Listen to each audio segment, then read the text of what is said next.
Hi, I'm Mike Thompson, and this is the last part of my Solo 10 boat building series.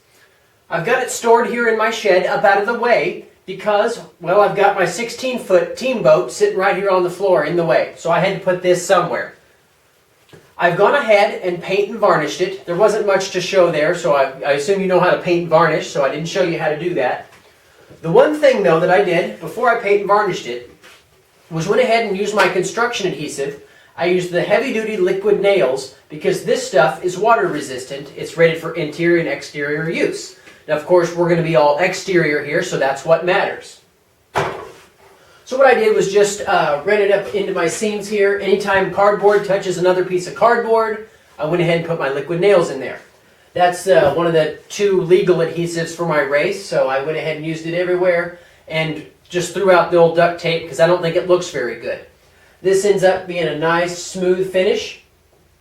It almost kind of looks like fiberglass if you stand back a little bit, because then you can't see the corrugation sticking through. But I went ahead and just stuck it in all my seams and then used some scrap pieces of cardboard to just kind of stick it down in there real nice. So what I did then is painted it with Valspar exterior.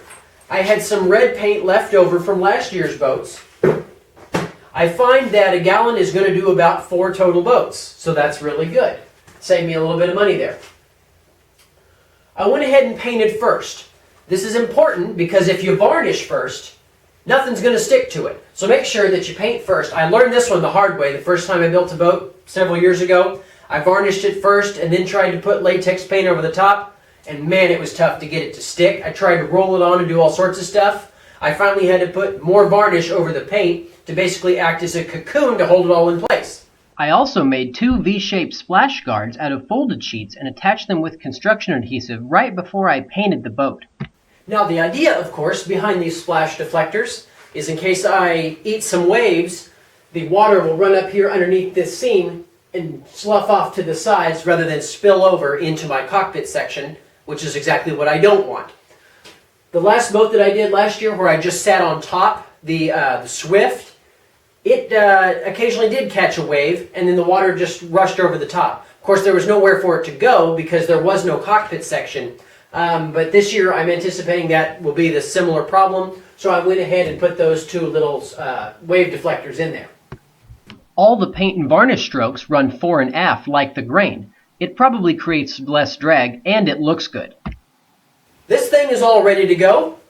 I, of course, now have to test it beforehand to make sure that I can actually paddle this thing on my knees without an outrigger. This is going to be totally new for me. I'm going to try to go entirely outriggerless. So, I don't know how that's going to turn out, but I'm very hopeful. But I want to thank you guys for sticking with me through this 7-part series on how to build this Solo 10. You can see it's really not that difficult to build a boat that doesn't have a whole lot of drag and that hopefully is stable enough for you. Now, of course, this boat was tailor-made for me, so you definitely go back and watch some of the other videos on how to build a boat so that it'll work for you. Because I guarantee you this boat probably won't fit most of you. That cockpit section is pretty small and the meta center and everything was designed for me. But what I will do, I'm actually writing a book on how to build things with cardboard. I will certainly include some stock plans for all-around good cardboard boats in this book. But definitely stay tuned for that. But thanks for watching. I really appreciate it.